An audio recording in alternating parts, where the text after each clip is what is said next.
Greetings, greetings, greetings, greetings, greetings, greetings, and welcome to the live. Welcome to the live. Today we're talking about energy vampires, gang stalking, and energetic protection. How empaths can protect themselves from energy vampires, gang stalking, and any kind of energetic disruption. Welcome in, welcome in, welcome in, welcome in, welcome in.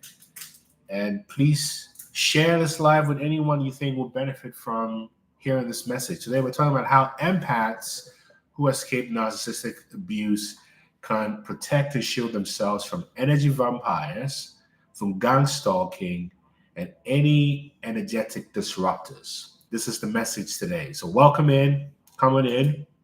Hopefully, you had a restful or rewarding weekend.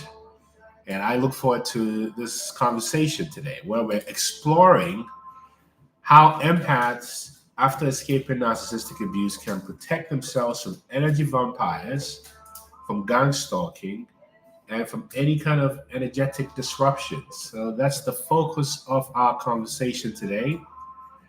We're going deeper. Hi, Tresha, how are you? Hopefully, you had a good weekend. Welcome in, welcome in, welcome in. Just getting over a little bit of a cold, but bear with me. Hopefully, you can hear me okay. Welcome in. So, for those who are just joining, the focus today is on how empaths, after escaping narcissistic abuse, can protect themselves from all kinds of energy vampires, from gang stalking, and any kind of energetic disruptors. So, we're going to go deep into this today. If you've ever been in narcissistic relationships of any kind, and wondering why you can't shake them off, well, we're going to get to those details today. We're going to explore how to protect yourself as an empath from energy vampires, from gang stalkers, and from any energetic disruption. So that's the focus today. We're talking about how to protect yourself from energy vampires and gang stalking as an empath who's escaped narcissistic abuse. Welcome in, welcome in.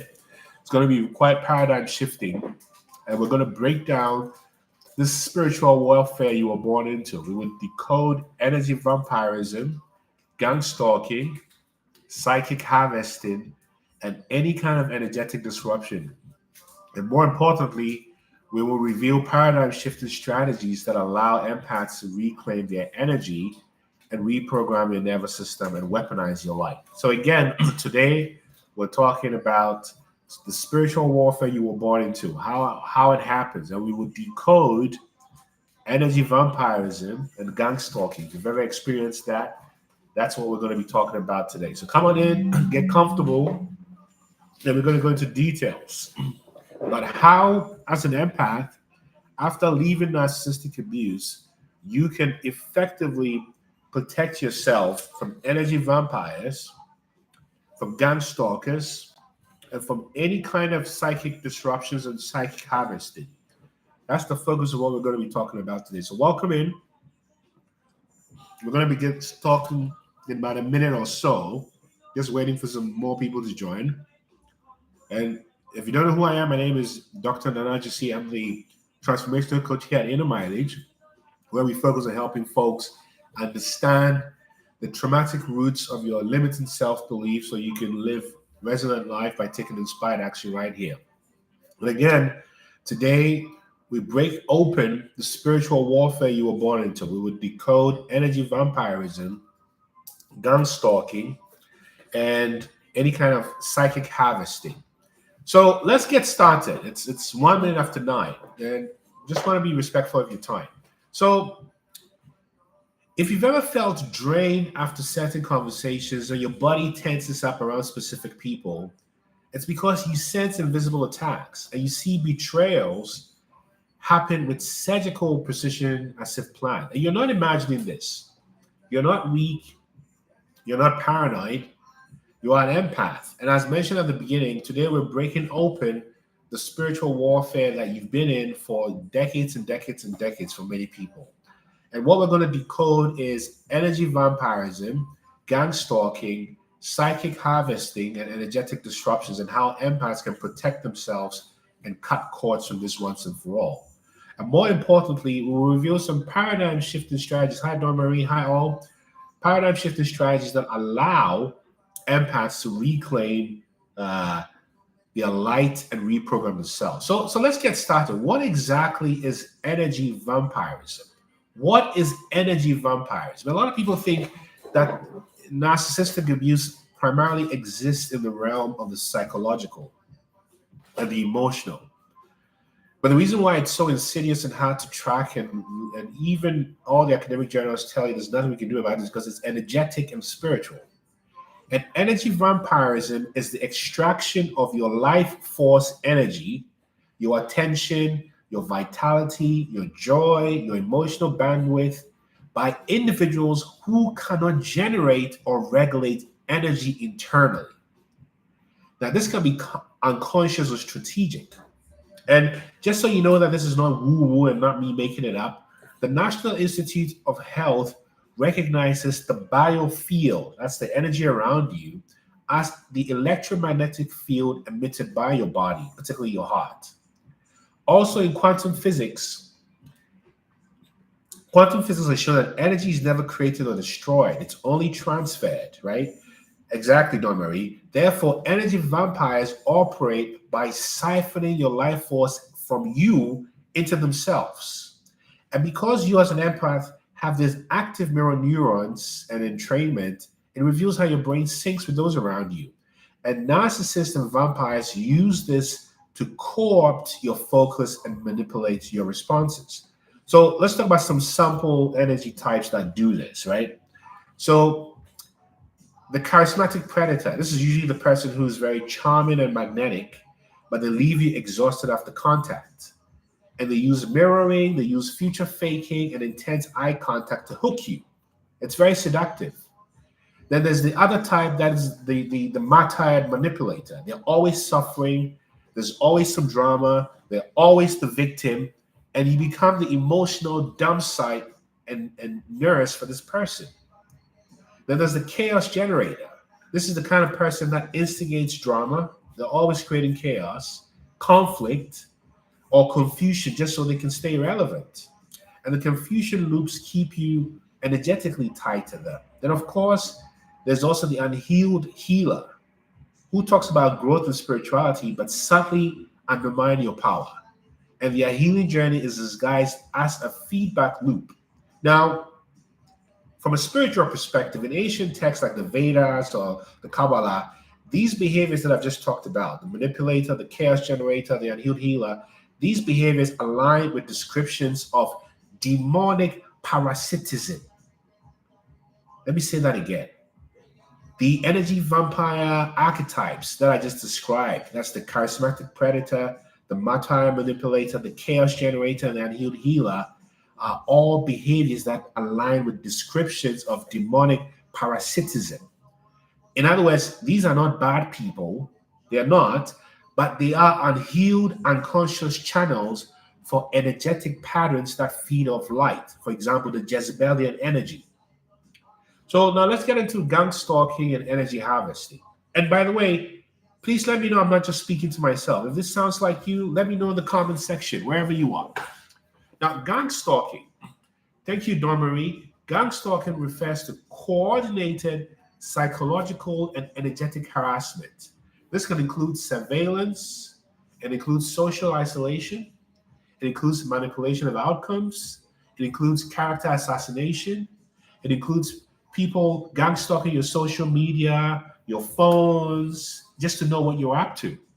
And the whole point of this is to destabilize your nervous system. Yonder, do you see what I'm saying, Yonder? I'm glad you're praying for protection.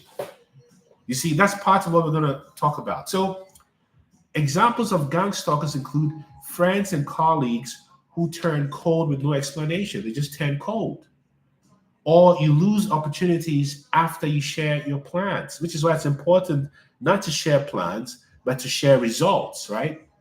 Then you lose these opportunities, and there's also repeated break-ins. You have tech malfunctions or glitches. These all happen, right?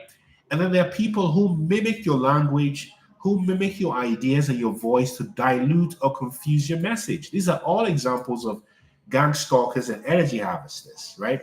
So when you look at this from the mechanics of how this is done, your energy harvesting happens because there are psychic cords you have with toxic people, which creates fatigue for you.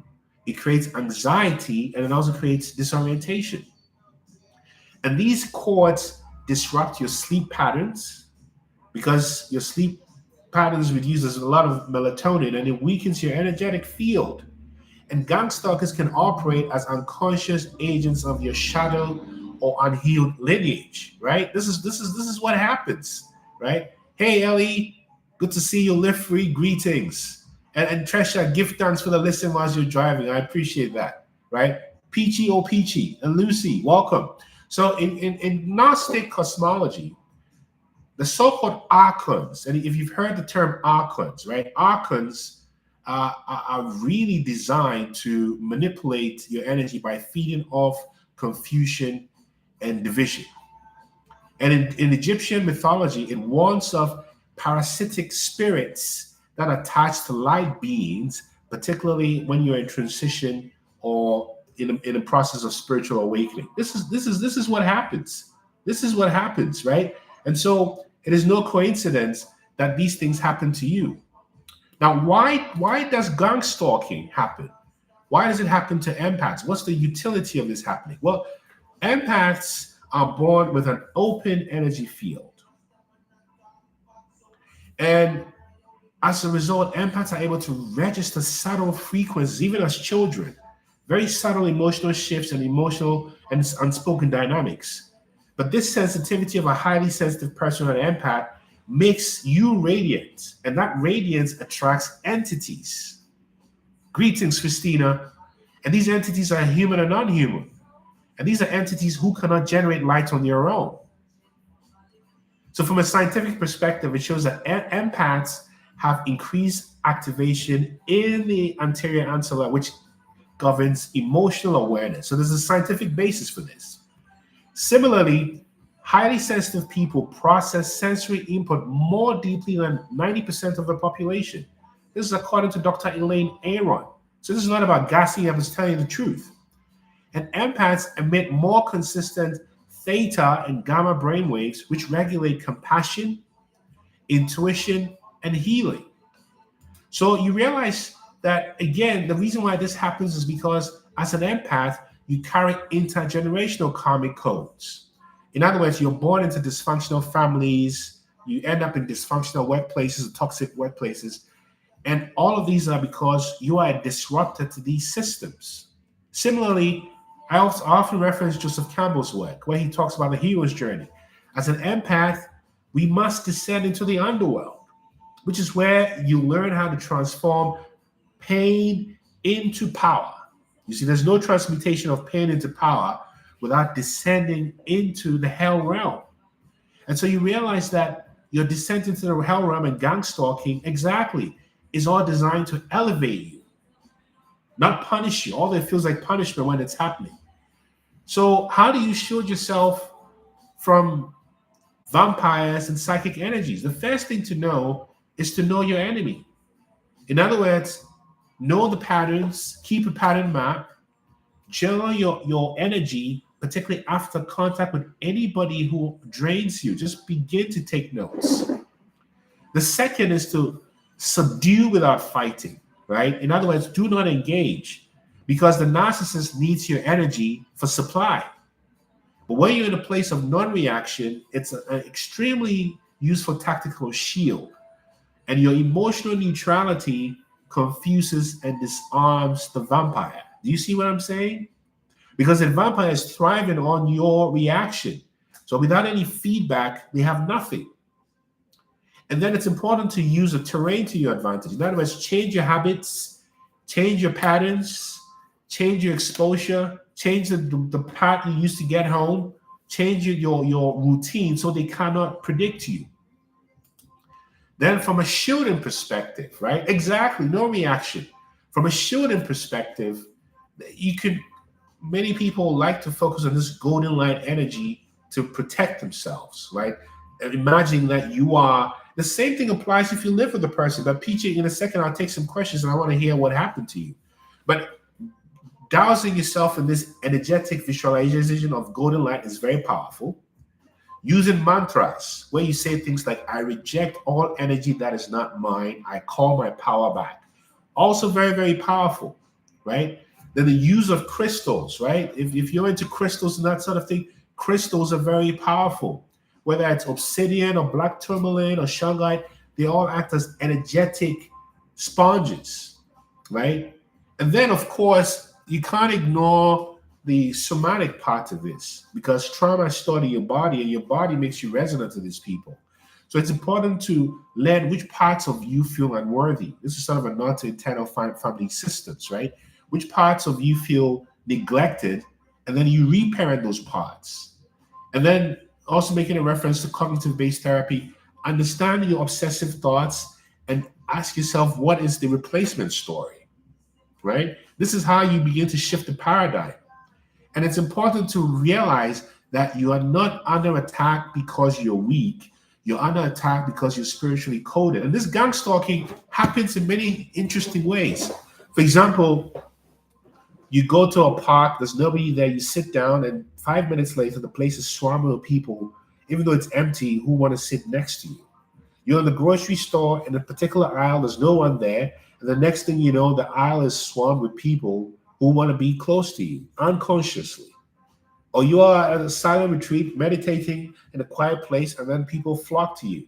This is what happens. Thank you, Global. You see, or you're driving and you notice a certain car follows, you make a right turn, they follow you. Now, I'm not talking about being paranoid because sadly some of these can get into the realm of paranoia. But you notice a pattern of how your energy draws people or triggers people. And those are all signs of having this high vibration, which attracts energy vampires to your life, right? It is the reason why these demonic entities want to be around you. They don't want to be around you because you have nothing. They want to be around you because you emit a certain light that you are the last to find out that you carried. You see? Now, from a paradigm shifting perspective, just to integrate all of this, it's important to realize that because of the observer effect, your attention collapses anything it looks at. So it's important to be careful on how you use your attention because your attention is energy. Hi, Timur. Hi, Kokohachi. Global, what it is, right? Then, of course, you want to be able to speak to these energies that you're feeling and get into this incantation where you confront these energies and refuse to consent to any disruption into your energy field, right, Mr. Sheldon? Do you see what I'm saying to you? And then it's important to realize that all of these are happening because you are a supernova of energy. And your energy is not a commodity to be given to everybody. It's a frequency key. You see, you don't need to explain your boundaries. You don't need to justify your peace. You're not crazy. You're not dramatic. You're not difficult. You're dangerous to broken systems, which is why it's important for you to guard your energy, honor your light, and remember who you are. Exactly. Attention collapses. That's exactly right. And whatever you look at, you give energy to. You see? So be mindful of what you're giving attention to, because if you don't pay attention to the thing I view wild, does it exist? It doesn't. It doesn't. So how do you use your energy? Are you aware of the currency that your energy has and how it attracts negative forces as well as positive forces? Your dark energies. What has been your experience? I want to hear from you. If anybody wants to ask a question on Instagram or on TikTok, let us know. What has been your experience with energy vampires, with gang stalkers, with psychic disruptors? What has happened to you? Thank you, Tulsi. What has happened to you? What has been your experience? How did you? What happened to you, Dawn Marie? What did you have to learn all these decades? What happened to you? Now, I want to talk a little bit about gang stalking and this smear campaign. So the reason why narcissists use gang stalking and smear campaigns is because if they cannot control you, they want to control the perception of how you're viewed. And most people care about how other people see them. And this is how the narcissist gets you. Global, my perfection wants the perfect world. Yes, but even that is an attachment to a point of view that takes you away from the place of acceptance and surrender to the place of attachment. And there's deep attachment, there's deep suffering where there's attachment. In fact, the roots of all our suffering come from attachment to outcomes, you see. There's a difference between taking inspired action and knowing that things will happen the way they do, but attachment is the problem. So you have to realize that these things have happened to you because you carry a frequency field, and that frequency field communicates before you've even said a word. It transmits a force field into the ethers that lets people know that you carry something sacred, even though you're just minding your business. You may just be trying to be nondescript in the background, but still there's a frequency that lets people know there's someone unusual here, there's someone powerful here. Exactly. They follow you public place. What's been your experience with this, Tossie? I want to hear from you. So let's see if we can get some. And whoever wants to talk, just let me know and I invite you and you can talk, right? Let's get you in and hear from you. What has been your experience with this, right? They follow you, and and at first it can be very disconcerting. You may be parked at a place, and then all of a sudden, people are walking about your car or walking their dogs in front of your car, taking their time. It's because they sense an energy. This is all spiritual, you see. This is what happens. So if it's happened to you, it's not because there's something wrong with you, you're paranoid. It's because it's an energy signature that follows you. Hey, Tossy Coffee, how are you? Hi, Tossy, can you hear us? Hello? Hi, Tossy Coffee Farm, can you hear us? I guess not. Okay, we try you again. But this is what happens, right? So, Mr. Sheldon, I subject some positive words and some feel some Christians might give me some positive advice. Is that what that is energy? What do you mean? How did you use this? And if you want to ask the question, you can just invite yourself and I'll get you in here, right? You avoid everybody. Why do you avoid everybody? I get why you avoid people. But well, what's the main reason why you do? Right? What is it about people that makes you want to avoid them, right? What have you realized about your energy signature that you feel other people can't contain? I want to hear more from you. So this is why it happens to you. It doesn't happen to you because it's to punish you. It's just simply to reveal to you the import of what you're carrying. Because you may not be even aware that you're carrying something powerful. You see, but you actually are. And this is how you get to know. Hi, Ivy Wild. How you doing? I'm good, thank you. How are you? All is well. Tell us what's happened to you with this topic that we're talking about. I would definitely say this is a frequent occurrence. So wherever I am, I always get people randomly coming up to me and talking to me about their life stories. Sometimes it can be very draining. Other times I welcome it and I take it as a sign from the universe that they want me to help someone. How do you know when it is a good person coming to you that wants to tell you their life story? And when do you know to switch that off? The question, this is a very powerful question. You're asking about the question of discernment. Clearly, you've gone past the dark night of the soul and you're embracing yourself as a light being, Ivy Watt, I can tell. And the way you really know is the first somatic response in your body. That's how you know. Because the body's incapable of lying to you. And when you are embodied in the way that I sense that you are, you pause and pay attention to the first thing that's communicated to you. And it's usually a very silent whisper that you can already tell. Because if you have doubts, that's a sign that that person is negative. Right. But if the channel is very clear, then you know you're free to be a blessing to the person who's come to you. Because they've come to you because your guides want you to release them from something. They prayed for you to show up, right? But often there are dark energies who will come to you, and when they do, you can sense it. You see, you can sense it. And so trust the sensing that you feel. And that sensing becomes stronger the more you develop a relationship with. Some may call it being intuitive, others may call it being clairsentient, but the more you develop a relationship to it, its tone and timbre become very familiar and very scary, actually, in a very powerful way. Am I making sense, or am I just making this up? No, you're definitely making sense because I can definitely feel at times when I get Like sometimes I feel like, okay, I'm forcing myself to stay and listen, or I know that it doesn't feel quite right when someone's coming to talk to me. And it's not always a visual thing, because sometimes I think people, if someone looks a certain way, you think, okay, I'm not supposed to talk to that person. It's nothing to do with that. It's always like a feeling that kind of comes. Exactly. And here's the thing, Ivy. The moment you get that inkling that this is not right, there's no reason to stick around. You Right. rapidly excuse yourself, because we're at a point in this epoch where there's no reason to waste your energy. It's about protecting your energy. Do you see what I mean? Yeah. So the moment Yeah. you get that inkling, you are developing the ability to decipher negative energies and dark entities way before they can approach you. And I'm sensing that you have the gift of even clairvoyant. I was about to ask you something else that's actually, I don't know if it is linked, but I've noticed that I can tell, for example, I could be driving down the road, I can tell when I'm about to see like a police car, or when someone's going to come and ask me a question about something.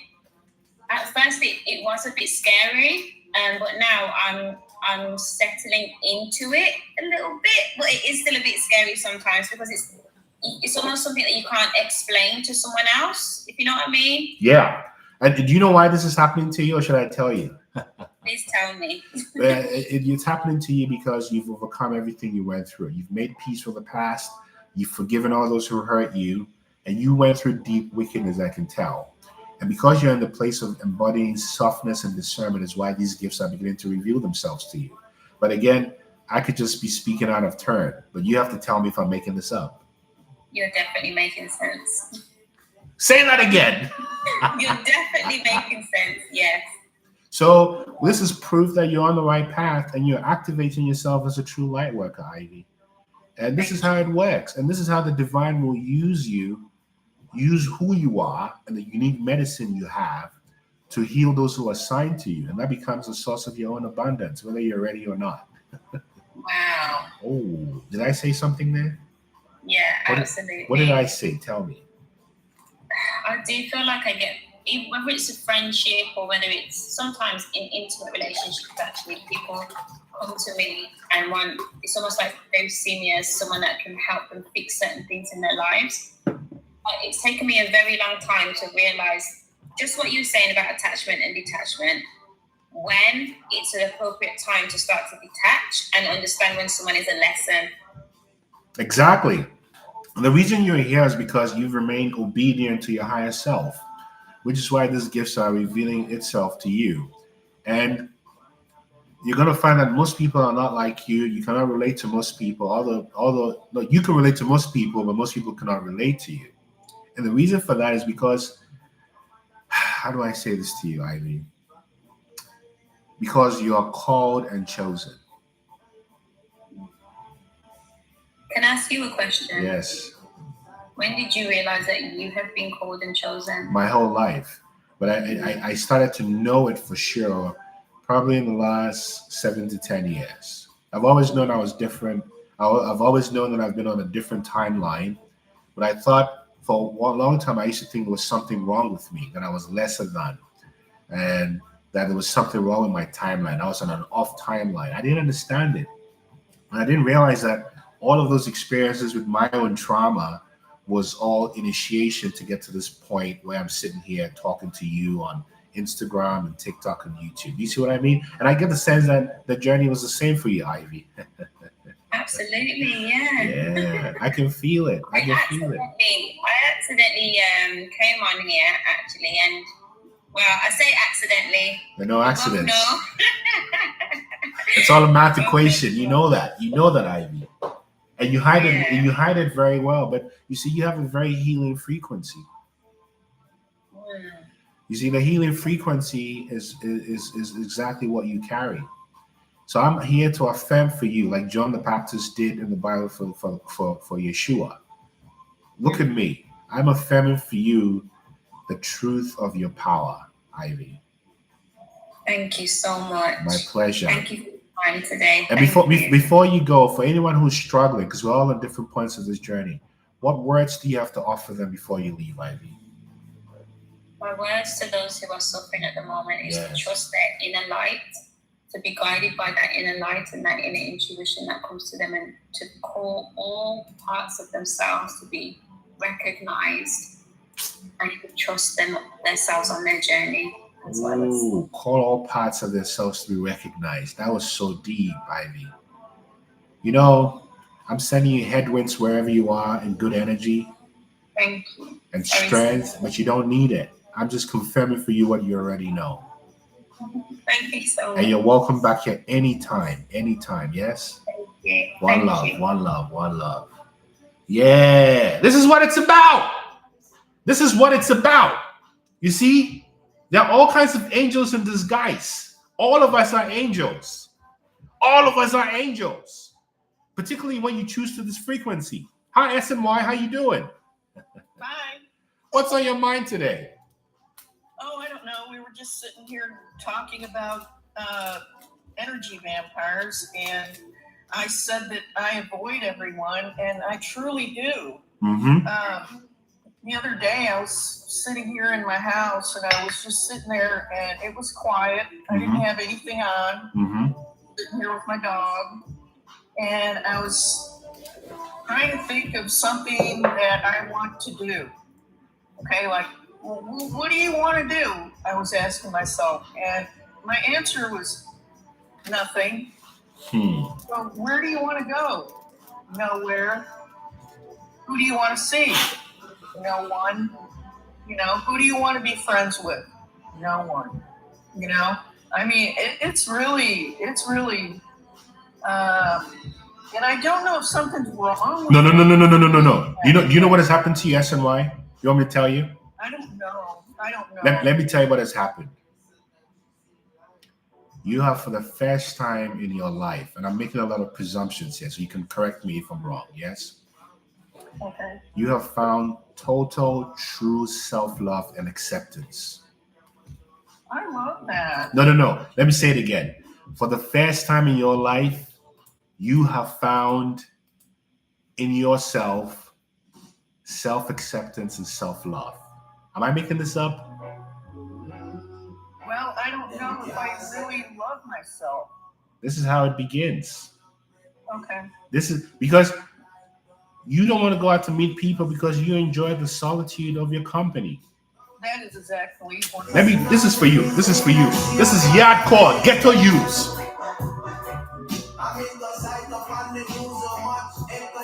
You found self-love.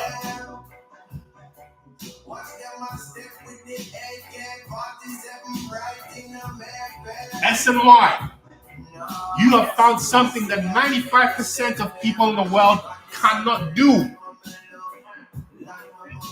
Let me say that again. You have found something that 95% of the people in the world cannot do.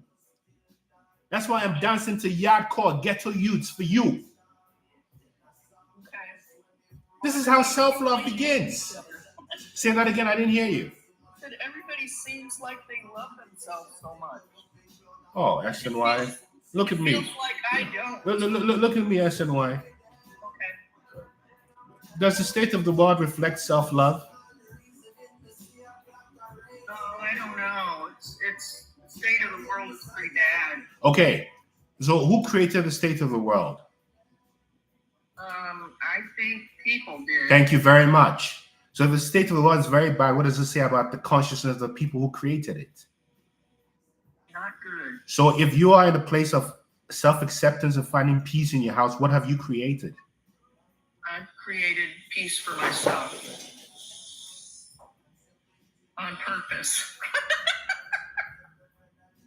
I've been working on this, and I felt like I haven't gotten anywhere, but today, this is great. Thanks. Let me tell you something. The worst thing you can do is to compare. Yeah, that's me. Because comparison is the mother of suffering. Yeah, it truly is. And you've just proven to yourself that the collective unconscious is sad, but your unconsciousness is peaceful. Don't you see what you've just done? Yeah, I know. My natural state is to be at peace and happy and all that. and I can remain that way, but then these suckers come in and blow it up somehow, and that's why I want to avoid everyone. So the suckers come in to remind you of the gold that you've created. And if you created gold, would you give it away if somebody comes with fugazi gold? Say that again. If you have gold and you've created gold, and somebody comes to you with wood, would you trade your gold for their wood? No. What would you do with your gold? I would keep it. So what are you doing with your peace? Keep it. Yeah. Say that again, my dear sister. I didn't hear you. Keep it. How?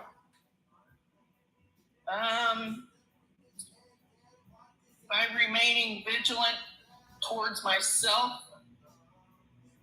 me, number one. You just cracked the code. You have just cracked the code on how this alchemy works, because you are the creator of your own reality. Yes. You are the director of your own movie. So why would you leave your movie and go be an extra in someone else's movie? I don't know. Exactly. I feel like I started living someone else's movie when I got married. Yeah, and you're leaving that movie, aren't you? Well, I'm not going to leave my marriage. No. But I mean the movie, the play that makes you suffer. Yeah, I am. Yes. You don't have to play. All you have to say to yourself is, I do not consent. Yeah. I do not consent to anything that takes my peace. I do not consent to anything that brings hate. I do not consent to anything that's not loving. That's all it takes. Not consenting. Yeah. You see what I mean? I do. You're in a very sensitive place because you're coming into your own in a very real way. And you're coming to your own from a place of having experienced programming and vampires. And this is why I feel sensitive. And I'm saying to you that prioritizing your heart is not selfish. Prioritizing your happiness ain't selfish, because you cannot give anybody anything you don't have. Right. So what do you want to give to the world around you?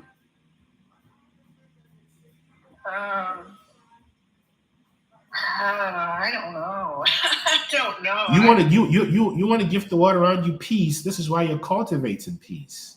And you cannot give anyone peace if you don't have peace within. It's as simple as that. The world is chaos today because we human beings are in chaos. It's not the systems, it's people. You see what I mean? Yeah, that's true. This is the game. This is the game you're playing. So long as you do not consent to anything that's not loving, that's how you win. And you just have to stay strong in that not consenting. Yeah. You see what I mean? I do. Yeah. You've got a complicated scenario, but I'm really powerfully hearing that you're finding your way. And I just want to encourage you to keep on this journey, even if it doesn't seem rewarding in the moment, because this is a path towards your own. And I use this word in a literal way, not in a religious way. This is a path to your own salvation. This is how you rescue yourself, because there's no one coming to save you. That's the bad news. And the good news also is there's no one coming to save you, because you don't need anyone to save you. Right. You see what I mean? Yeah. Wow. So before you go, tell me, how are you feeling, and what final words do you have until we see you next time? Well, I still feel like there's stuff that I have to. This is going to be a hard journey, and it kind of has just begun. Actually, it's been a long journey. It's been a hard journey coming to this point. Because you've got so many things seemingly attacking you all the time. Trying to drag you away from your peace. But today I feel. Honestly, I can't really describe how I feel. I think once I get off here and I start to do a few things in my garden that I will be able to sort of kind of balance these feelings out a little bit today. Yeah. Well, I have a message for you before you go. Okay, what is it? There's no way you'd have been at this point if it wasn't for all the work you've been doing for decades and decades. Say that again. Okay, and I'll say it 2 more times. Okay. There is no way, absolutely no way, you would be at this point of cognition if it hadn't been for all the work you've done for decades and decades and decades. Wow, I'm going to say it again. My dear sister SNY, my big sister, there's absolutely no way that you would be here, not because of what you did during the pandemic, not because of what you did last year, but because of what you've been attempting to do for decades and decades. Wow, decades. I believe it. That's absolutely true. That's you. And I hear the relief in your voice that I'm recognizing that, because I didn't even have to see your face to know this is what's been happening. So I encourage you to be part of the solution, which is to not consent to energy vampires or anything that doesn't align with the peace that you're cultivating with yourself. That's spiritual hygiene. Okay. And all right. And enjoy gardening today, because that's a very powerful grounding way of getting in touch with the self within. You see? Yeah. So I'm sending you lots of good energy, and it's always good to talk to you, and come back anytime. Yeah. Yes? Thank you. Peace, peace, peace, peace, peace, peace, peace, peace, peace. Global. You meditate daily. I love that. I love that. Ellie, Christina. Kristen, she's not alone. She's absolutely not alone. But this is what we're dealing with. Mr. Shelgin, sometimes I feel like I conquered something great, like Alexander the Great. I couldn't understand what this means, and I'm always searching from the deep inner me. You are already great, Mr. Shelgin, because you're here. And you are, and I'm saying this not because you're here on this platform, but I'm saying you're here sharing these words. This is proof that you are overcoming your own program. You see, maybe we'll take one more. Who else wants to come in? 1 or 2 more? Anyone? I'll just invite maybe 1 or 2 more, because it's not about me talking to myself, right? We're all sharing. I just invite a couple more, see who's gonna bite, right? This is what it is. We're each, as Ram Dass would often say, we are each walking each other home. And that's exactly what we're doing with our awareness. I'm glad, Ellie. Thank you so much. And I appreciate everybody here, everyone here on this Monday. You see, this is what happens. So your energy is sacred, which is why these parasites want a piece of it. You see what I mean? You have very sacred energy, and they want a piece of it. And it's up to you to decide, are you going to give it, or are you going to keep your gold for yourself and continue to nurture it and use it for your mission? That's the call. Because the reason why the energy vampires want a piece of you is because without your energy, they can't regulate themselves. I'm speaking very spiritually here. That's why they come after you. They don't come after you because you're weak. They come after you because you've got something incredible that they want. That's it's as simple as that. And so if you take nothing away from this life today, is to realize your value. It's to realize the value of your energy, Ellie. Because when you realize the value of your energy, you're not going to waste it. Because you have to realize that the way an empath makes a regular person feel costs a lot of money. You have to travel first class to feel the way an empath makes you feel. Okay, Breezy Bay, you have to go to the Burj Khalifa to feel the way an empath makes you feel. You have to go to the Bentley dealership to feel the way an empath makes you feel. Hi, Mr. So-and-so. Hi, Madam So-and-so. Welcome. What can we do for you? Can we get a cup of coffee? You have to go to Nordstrom or Saks Fifth Avenue to feel the way an empath makes you feel. So empathy in this techno-feudal economy has been commoditized. And you pay a premium for empathy. Yet we empaths for a long time think we're at the bottom of the barrel, we're nobody. Where corporations have commoditized in empathy. You pay premium if you want to be treated kindly. This is what it is. And you're here underrating your empathy. Treasure star. Bonjour, Vina. Why would you do that, Francis? Oh, Francis, you're amazing. Thank you. This is what it is. This is what it is. So you realize that you carry something really potent. Something really, really potent. And the way around it is to recognize that there's no one like you. Thank you, SRBBK. There's no one like you. Ça va, Ludvina? Comment ça va? On dit quoi? You see, this is what it is. This is what it is. Je ne peux pas parler. Coucou, merci,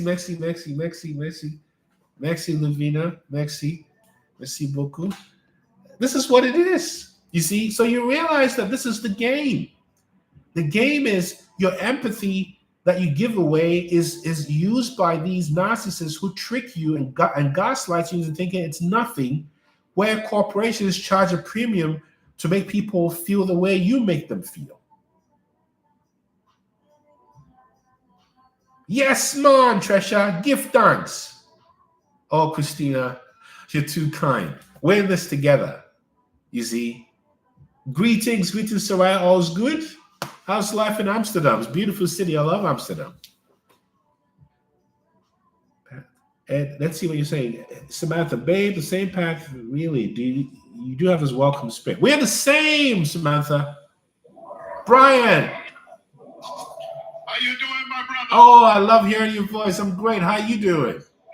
I am doing well. Please excuse this background noise, but I thank you for the instructions you just shared with my sister.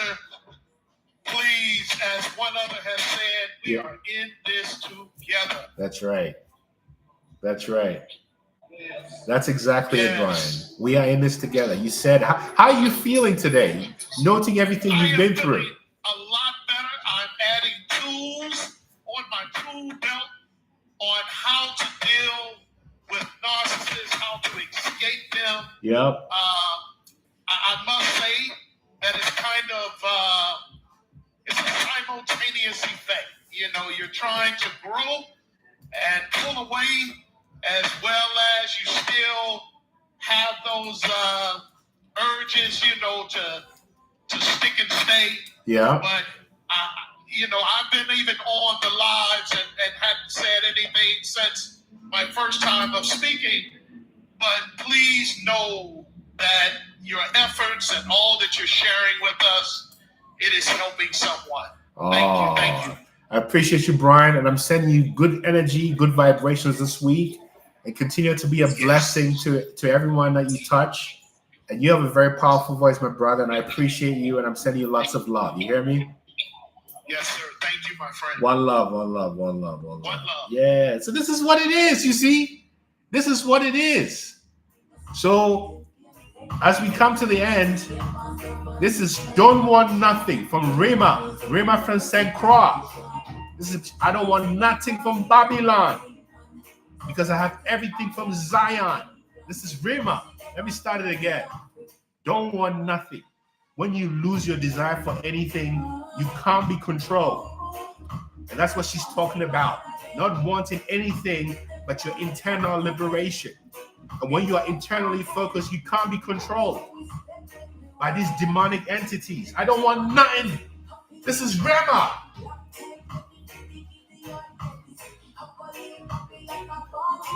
Yeah.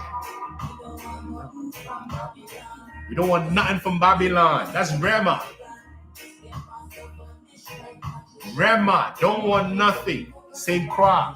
I think she's from St. Croix. Yes, I am. Brian, you said it. So, folks, I want to send you lots of positive energy, good vibrations. Know your value. Know your worth. Know who you represent. Know what's within you. And don't keep this vibration only when it feels good. You should tap into this vibration when you're tested in your real life. The best time to be spiritual is when you're dealing with reality, not when it's just all peace and namaste. No. So remember your value. And until we see you again on Wednesday, peace and light, folks. Peace and light. One love, one love, one love, one love, one love, one love, one love. Yeah.